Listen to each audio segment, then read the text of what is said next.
starting on the second gen. I actually did a couple things I haven't gone over yet, so let's jump right into it. Based on where the seat was and me sitting in it and at the height I wanted, the steering wheel was way too close into my chest.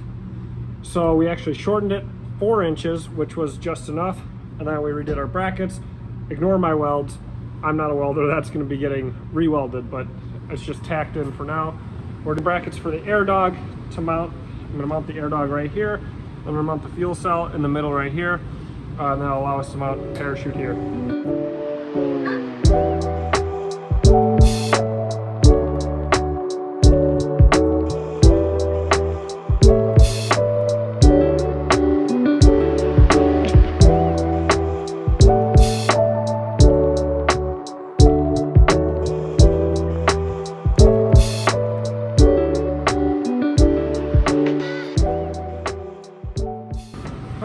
So the air dog mount's done.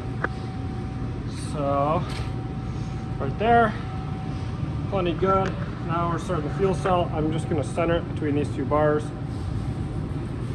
And then my feed will come off the back off of 90. Actually, I'll probably just come straight up to the inside of this bar. I'll run it down this line and then 90 it into there. And then this will be feed. That will run all the way to the pump. And then this will run return, we'll go back to the tank here. We got the fuel cell all mounted up and it's pretty well secure. Air dog secure. Really like how that turned out. It's pretty damn centered. I like where the air dog's mounted. It'll be real easy, like I said, to run my 90 in, out, and then come up to the front. We've kind of been a minute since we've done some filming, but I talked about shortening this already. Then we'll come around to the other side, and we are mounting, this is gonna be a panel for all of our wiring and everything. I'm probably gonna have to do one more reinforcement in the middle of this. Not, still a little flimsy, but it's all mounted up top with pop rivets, so it's nice and clean. Flush finish on all the fasteners. My ECM showed up. I spent the last hour or so cleaning this up, and I'm just gonna paint it black. I was debating actually polishing it, but I really don't feel like the maintenance of polish. The background, the backsplash will be polished aluminum, you know, there. So I figured we'll just paint it black. Not looking to go too crazy with it. It is a 2nd gen still.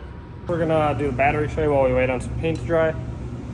So I'm just keeping it pretty simple. I want to get it as close to the starter as I can without it interfering with, obviously, the cockpit. I could go here. Can't really go here because it's kind of slopes down. So I'm just gonna go here, keep it simple. There's already a bolt hole here that I can use. This is a 15 mil. Boom. Just keep things simple. No reason to overcomplicate things. And what's new, I lied to you guys. I actually ended up going with pop rivets. I just got this cleaned up with some brake clean, but pop rivets will be plenty strong. I have 10 of them in there. That is more than enough to keep that battery secure. All right, so the ECM's all done. I don't know. It's spray paint. Not too worried about it. And then battery's all mounted.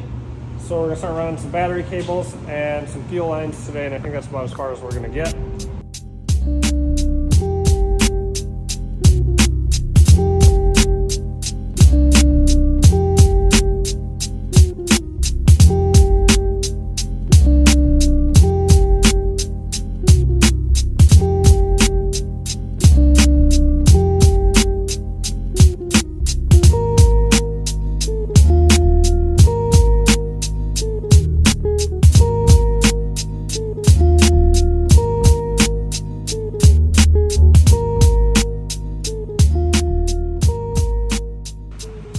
So here's our fuel lines made. This is a -10 or a 5/8 feed line. This goes from the fuel cell to the lift pump. This is the suction line.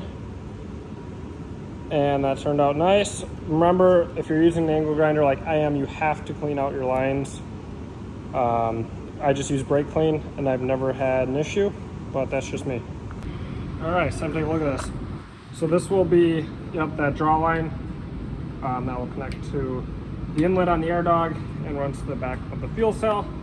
This will be the return for the AirDog. I'm waiting on the fitting for that one as well. Both of those I need fittings for. Then this will go to the CP3. This is ran down the frame rail, and then I actually spent the time to tuck it inside the frame here. So inside the frame here, and it runs all the way from there on the front and comes out here, and then I still got to make the rest of this to length and put the fitting on, but we'll do that once the engine's in. I'm really happy with the cleanliness of this. I'll be able to tuck this kind of like that, and those two will look really clean side by side. This will look clean. You know, I paid the money for the 180 fitting, all that little stuff that you don't have to do, but really helps with the cleanliness, especially in the back here where you're running a bunch of lines and stuff. So anyway, now we're going to jump up to the dash here and mount the 849 ECM, which is right here, and that turned out beautiful. Yep, looks good, I love it. Okay, same day, we are working on my cooler. This is a trans cooler. I need to make a bracket. My camera is all sorts of messed up from here to here to support that, and then that will be good to go. I'll probably also do one down below from here to here. Trans lines are ran. I just kind of looped them like so, and then underneath the cooler and down. Remember, I'm gonna have a bedside here, so a lot of this is gonna be hidden. And then we come underneath here, and all of our lines are ran together here and into the frame rail, just like the fuel line was fed. Battery cables also ran here. This will run to the starter, and it's hidden inside the frame rail. I got the trans line coming out here because it's the closest point to where the trans lines will mount to the actual transmission, and then the battery cable will come out up there because that's right where the starter will be. So this is looking really clean under here. I'm gonna have a lot more lines to run. Now, this truck having the potential to go very, very fast once it has a built engine, I want to take all the safety precautions that I can. And all of that starts now. Like, we're planning for 2-3 years down the road here. I don't want to have to come back and redo like catch cans, stuff like that. So the idea is that like all my fuel is behind the rear tires. My catch cans will mount here for the transmission, radiator, and the breather, the oil catch can. Those will all mount back here because I want those to be behind the rear tires. And the idea there is that if, God forbid, we do blow an engine or something, it doesn't wet down the rear tires and things don't get real scary real fast. Now, like the trans lines here, I'm not worried about these. These are AN fittings. You know, these are good for whatever they say, 400 or 500 PSI. Not a big deal. Those are not going to blow there. If anything, they'll push into the overflow. And then same thing with the radiator, which is going to mount right here. That'll probably mount a long ways this way. And that will have 20 AN lines ran all the way to the front. And then the catch cans will run back to here. Now, pricing all this stuff out, you would not believe how much I'm going to end up spending in AN lines.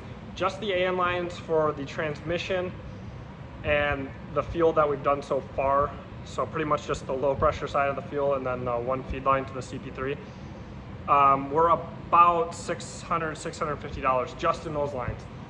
And we still have to do a 20 AN line all the way to the radiator and all the way back. That's $1,700. And then we have to run all of our catch cans to the back. That's going to be probably another $800 to $1,000. That's just in AN lines and fittings. But I spent a lot of time talking to the guys at Maverick, Mitchell in particular, and this is the safest way to do it.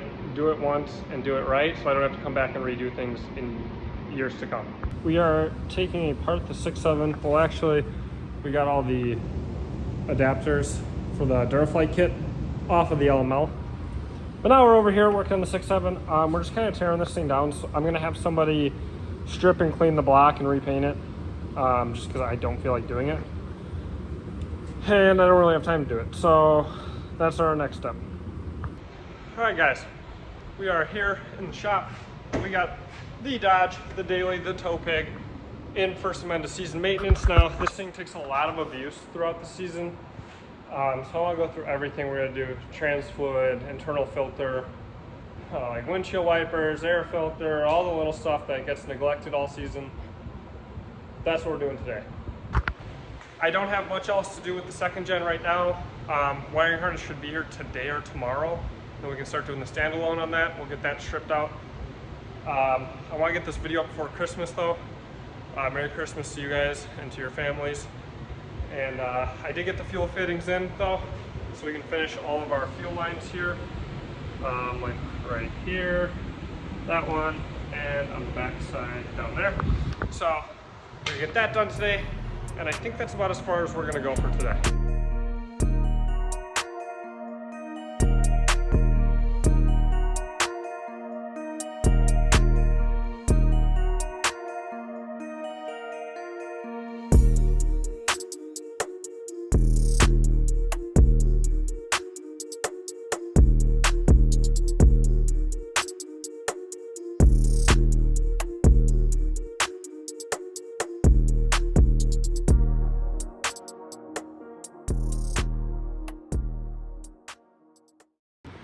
All right, so we got the trans cross member skid plate out. We drained all the fluid, started pulling some of the bolts out, but just wanted to show you kind of what this fluid looked like. You can't really see in the red container because it's red and the fluid's red, but that is, granted the trans temp's still a little warm, so the fluid's a little more liquidy, but man, that's kind of sketchy, not gonna lie. Not the best fluid. I've also seen a lot worse. It's also on competition trans.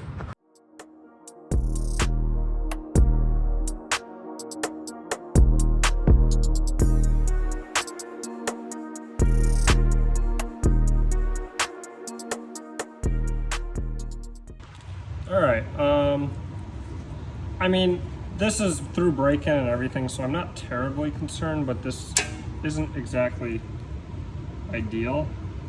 Definitely a little concerned with that. 105,000 miles. This is the factory transmission oil. I should have changed this a long time ago. Maybe I should have never changed it because now I'm going to worry about it. But I'm going to put it back in, fresh fluid, and run it. And there's the inside of the filter. This is the pickup side, so this is going to be the dirty side. Again, not ideal. So, yeah.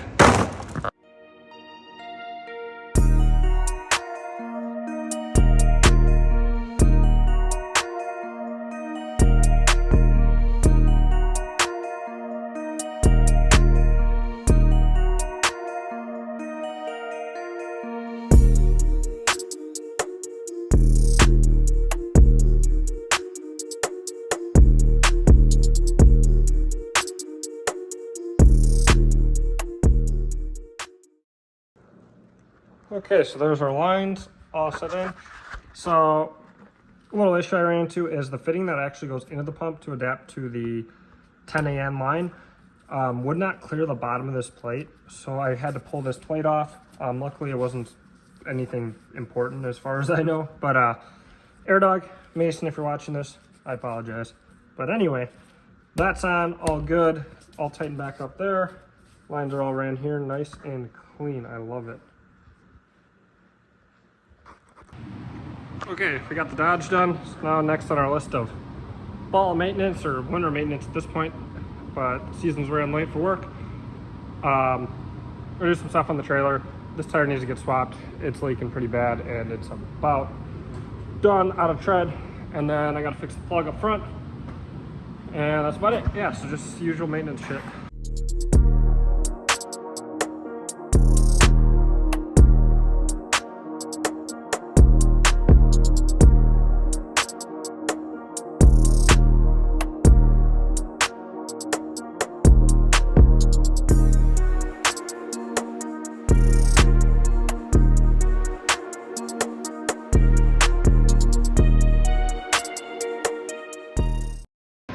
Okay, I apologize, I got the heat going. I'm trying to burn off some oil, so I'm running my torpedo heater for a little while. But anyway, we are starting on the wiring harness now. I want to get this video up before Christmas, New Year's, but it is not going to happen. So today, we're going to start here. with this mess of wires. And eventually, this is gonna be a nice, pretty wiring harness for the second gen.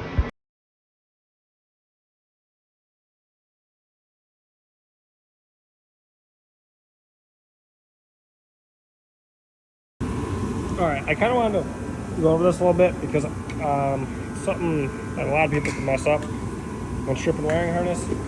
I prefer to use not like a utility knife blade, but I guess an X-Acto or whatever you want to call it. There you get a good view of it. And then instead of like cutting, see the blades on, this is the blade side here. Instead of cutting this way and into the wires, I pick underneath and pull up, underneath, pull up, underneath, pull up. That prevents you from nicking these wires and then having, reference voltage issues, stuff like that, sensor issues, all that stuff. All right, we are back here at Wicky's Fab Shop. We got the team welding. Harkin's shaking off the rust. And we're starting on my seat mount. Whoa, way too bright. Just focus.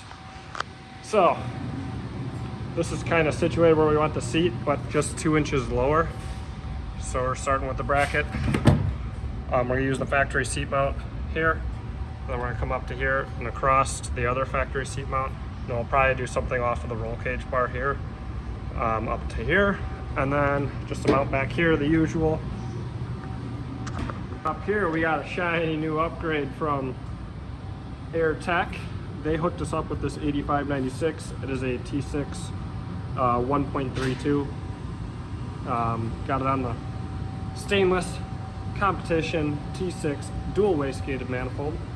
So that's pretty nice. Then over here, it's the fleece distribution block just for the fuel. So this is our fuel feed line. This runs to our AirDog, and that will mount to right there. I need to get the fittings for that. And then we got our fuel rails over here. Our shiny new fuel rail. Actually, it's not new. This is the same fuel rail that came off the core engine, but I just had it polished along with all of the lines, and those look amazing. Shout out to Jim Rendon. Find him on Facebook. He does an incredible job polishing. But we also got our Boost Comp all ran nice and neatly, following the frame rail. It'll be situated right there.